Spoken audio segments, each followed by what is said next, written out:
We're a general contractor here in the state of Hawaii, on the island of Kauai and on the big island of Hawaii.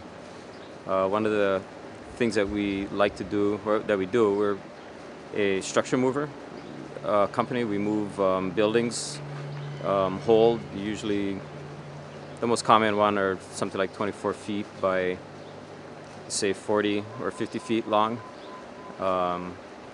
That's about 1/3 of our business. The rest of it is general contracting, new buildings, light commercial, new residential, and that's about another third. And then kind of the smaller, the last third is dear to my heart, but not that big business. We restore old buildings, primarily plantation style buildings, the sugar plantation style buildings that I think we know pretty well, know how they go together. And then it's other small little things, just general construction work and equipment. So have you moved all the buildings at the plantation cottage? Yeah, that was a project that we put together, what was that, back in 1980, after the, what we call the first hurricane, between Hurricane Eva and Iniki. Is about a 10-year span. We moved in a lot of buildings and fixed them up, and that got us going in the structure moving business. We're featured on the History Channel, Mega Movers. We moved the building on the Big Island for that show. It was kind of good fun. I have about 20 people that work for me. That's about it.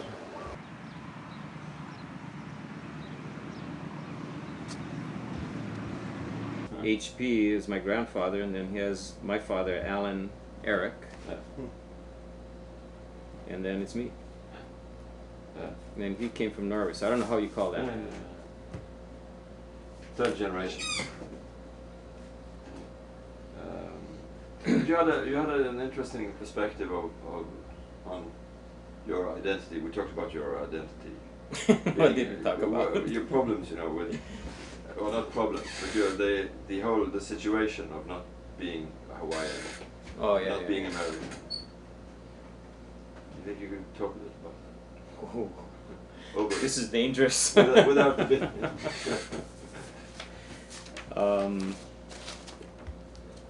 Well, my grandfather came to the Hawaiian Islands from Norway, and I'm not sure if he was an American citizen. Excuse me, a Hawaiian citizen, but the point is that he was he became an American through Hawaii. So on my paternal side, we just don't have a long American taproot per se, and at the same time, we don't have any Hawaiian blood in us, so we're not native. And in Hawaii, if you're not native, you don't call yourself Hawaiian. You just don't do that. You come up with other names, Kama'aina, other names.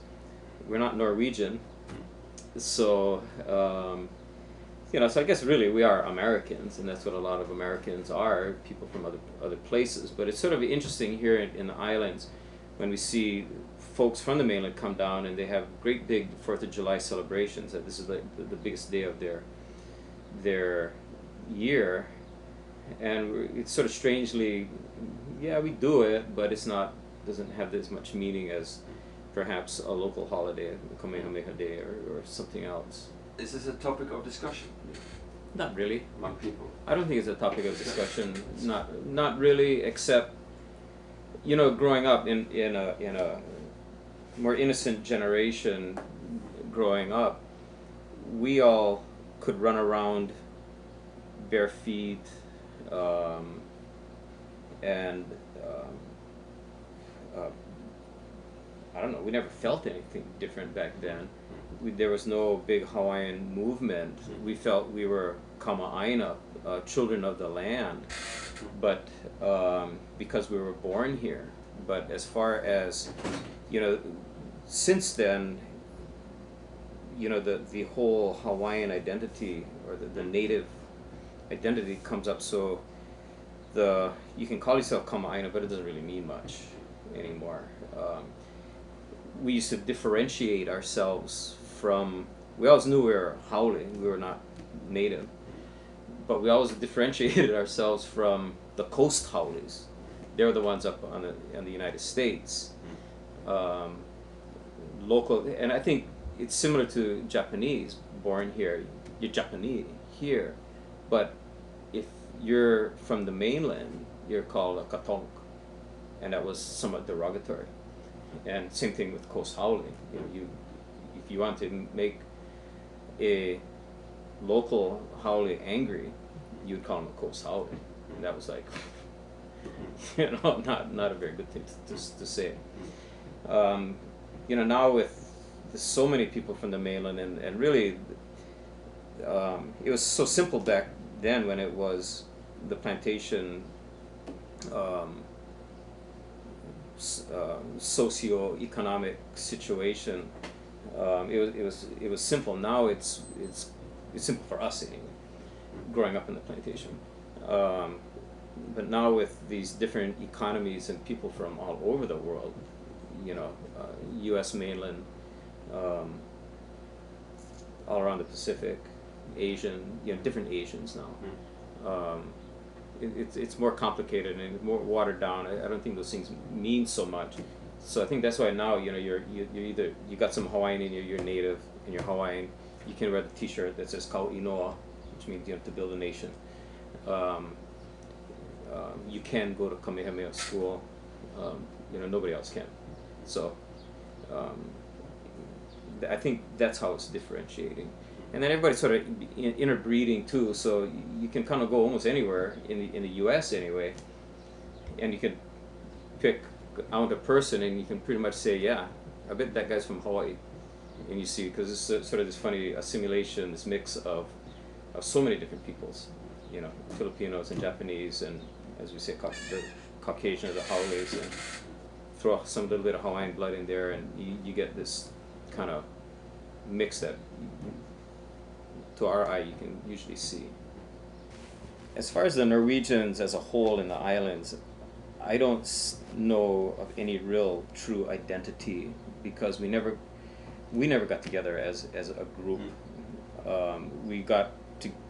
We had some Christmas traditions of the cookies and some of the Norwegian Christmas traditions, but that was pretty much limited to within our own family group. As far as our family, the Faye family, you know, I don't know, I think I always felt that we worked hard and gave anybody an honest day's work. But the Christmases. Our Christmases, as I recall them, growing up. Yeah. Well, it was we got together as a family, the cousins and whoever was kind of around, but usually around our core family. My mother, who is not Norwegian, someplace along the line learned how to make some of the Norwegian cookies. I think Berliner Kranzer and Krumkaker and some pepper nutter and a rice pudding that an almond was put into it, and that was always a favorite thing at Christmas, because we'd eat for that almond, and we're all pretty young, and if you got it, you had to sort of hide the fact that you have it, and then we'd go around guessing who had it, and you'd finally reveal it, and you'd get some special little gift. But pretty much, other than that, the only other thing is that food-wise, my mother would make weekly or every couple of weeks stuff that she called lobskaus. I'm not sure if that's even the right name, but she just put sort of all the meat together from the rest of the week and sort of stewed it in this big pasty stew sort of thing. And we loved it. But I haven't had that for a long time. You're not taking up this in your own cooking? You know, I've tried a couple times, but I need to find the recipe and or if there even is one, and try it because it was sort of fun. The other night also we spoke a little about your relationship, or the fire's relationship to land. To the land. Yeah, because it seems a bit, at least Yeah. very conscious and Yeah, it's sort of funny that my grandfather came here and was from apparently a shipping company, and came out here to help his uncle Valdemar Knutsen, and wound up getting very tied to the land. And we have a photograph that you've probably seen that is him standing up with a whole bunch of rocks around him as a young man, and you know, he cleared all of that land by him personally himself, and he worked very, very hard. And those fields, up until sugar went on a couple of years ago, are still named after his names. But you know, he went on to farm that land and then get with Kikaha Sugar, land-based, wound up purchasing this little neighboring plantation, Waimea Sugar Mill Company, and this is what we have inherited, and an observation that I've made is that it seems that as a group we've gotten very attached to this relatively small piece of land in the way land goes. We own about 1,000 acres, and that's relatively small as compared to these other big landowning families, but it's very precious to us, and we have a really hard time just selling it, you know, and sort of our taproot now is right here in Waimea, Kauai. You know, we don't have really any ties anywhere else, so we don't have any place else to go. You know, we don't go back to the Plymouth Rock, or you know, landing on Ellis Island and working in silver mines or anything like that, someplace in the west. It's been here.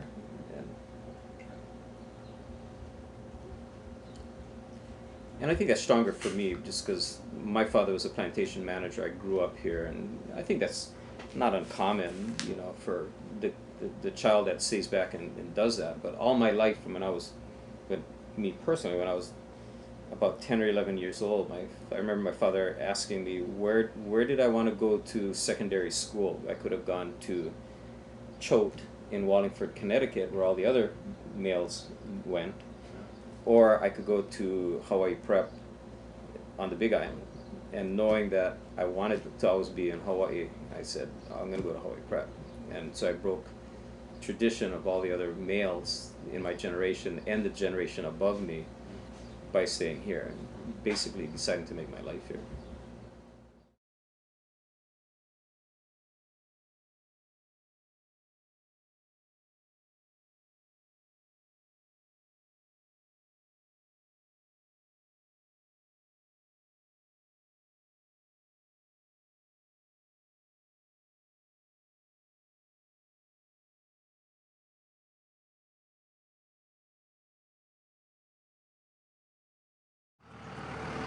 Catherine Wilson, Yeah, you were married to Martin Wilson, this boy. this boy who was from the start he was a Blackstad. Yeah, this is my grandfather. That's his grandfather, Blackstad. Okay, so this is what is his name? Was his name now? Martin, Martin Blackstad. named after the grandfather. Named after the grandfather. Oh, I see. Well, And you now live here in Waimea. 60 years on this land. Yeah. And we were wondering if you could talk a little about the Norwegian families in the areas. Not much, only the Blackstads Yeah, and the yeah. Fires Yes, and the yes. Knutsens. Yeah, That's all. yeah. Who So- own all the land. Yeah. So, You see this picture here? Yeah. The glass is upstairs. It came out. This is an old man Blackstad. this is the old man Blackstad. When he was 25 years old. This is taken in Norway. I see. When he was 25, and she was 21 before they left Norway to come here. So this is the wedding picture. Pretty, huh? The old man Blackstad, my husband when he was a baby, and his wife. They got married in Norway. and they brought the picture with them. Mm. You can Oh. tell it's old, but it's nice yet. Yeah, fantastic. They Oh. left Norway in 1870, I think, or 71. Between that, it's when this picture was after they married, and they came. They went to Maui and then they landed here. Was that at the same time as the fires in No, the I kitchen? think the fires before then. I Okay. think so. Yeah. Then And- they came to the Knutsons. Yeah. And the Knutsons owned a lot of land in Waimea. Okay. They were given land Yeah. Okay. from the Knutson family. Okay. Yeah, the Knutson owned everything. This land was given, no, the old man Blackstad bought this land from the Hawaiian. Husband's mother, she resembled my daughter. Ah, yes, yes, Yeah. it's very similar. And my husband's great-grandmother, here's Blackstad, and here's the rest of the children. Where's this picture taken? Here. Here in Yeah, Waimea. right here. The Waimea. old house that was standing. Where was their house then? Right here, they tore it down, it was too old, was built in the early 1800s here. They live in part of the houses here. So my husband's mother, her father, and the brothers and sisters. Yeah. They were all nice looking people. Yeah, yeah. Yeah, they were nice, yeah. Now this is the whole Norwegian clan. Yeah. Right here. Yeah, yeah. This guy, Pierre, don't marry a woman from Beaton House, the island of Beaton House. Anna married German, Nordmeyer. My mother Auntie married Ash. I don't know what nation of it. Ash, he was a deputy sheriff. And I had another uncle, brother. I don't know what he was. These two, I don't know what they were. I only know they were good-looking people. Then the husband's auntie, his mother. They were pretty young. They're pretty young in here. Yeah. The old man Blackstad, his wife was an Olsen. Yeah, yeah. They had a big ranch up in Waimea Valley. Nice. They used to raise strawberries. Oh, you know, when they came here, this place was all isolated. Yeah. I don't know what it was now. Yeah. It was all isolated. There was nothing down here but sand dunes Yeah. when they came. So they had a cattle ranch. Yeah, cattle ranch, a big one up in the mountains. Yeah. He was a rancher. They worked hard, these people. Nice picture, huh? Very nice. Yeah, Beautiful. they look like they could just walk out of this picture. Yeah. No kidding, yeah. They do. They look like they're just ready to stand up and walk out. Yes, it's true. Yeah. And so he became a rancher. The old man, yeah. Yeah. He was a rancher. And tell us a little bit more about what he did for a living. Yeah. Rancher, butcher, businessman. He was just one big businessman here. And they had a saloon over here with just like the cowboy movies, you know, with the Hawaiians on their horses raise hell in the saloon. He raised hell, they had to close the saloon down. Because the Hawaiians were riding horses in the saloon. Yeah, the Hawaiians in those days, it was something else. You know? Oh yeah, it was something else. Can I ask you about your Hawaiian background? Are you Hawaiian? Oh, let me see. Well, my mother folks were came from fishing people. My great-grandparents were kunahikis, fish bones. They survived on the fish bones way back. Fish and taro, that was it, nothing else. Until Pearl Harbor opened up. Then they all went to work for the Navy, and that's it. Before that was just taro and fish bones. That's all. There was nothing else. Then when the war came on, well, everybody went to work for Uncle Sam. That's where they made their money. Did you have a Hawaiian name? Mahina, Mahina. It's beautiful. named the name. moon. The moon. You know, we saw up in the graveyard there were a lot of Norwegian names. You know, on the gravestones. Yeah, The Olsen and that's the Norwegian. Brandt. Brandt you is know. German. Okay. And Nordmeyer is German. Meyer also German. German, when they married Norwegian. Ah, I see. I see. And also, what's it? Crusade. Crusade. Is that? Cruise. Cruise. Do you know Oh. that name? Cruzy, Yeah, that's German. that's German as well. Okay. That's all. Germans and Norwegian, they all work with the plantations. Yes, yeah. Oh, look at my husband when he was 1 year old, this was taken. Yeah.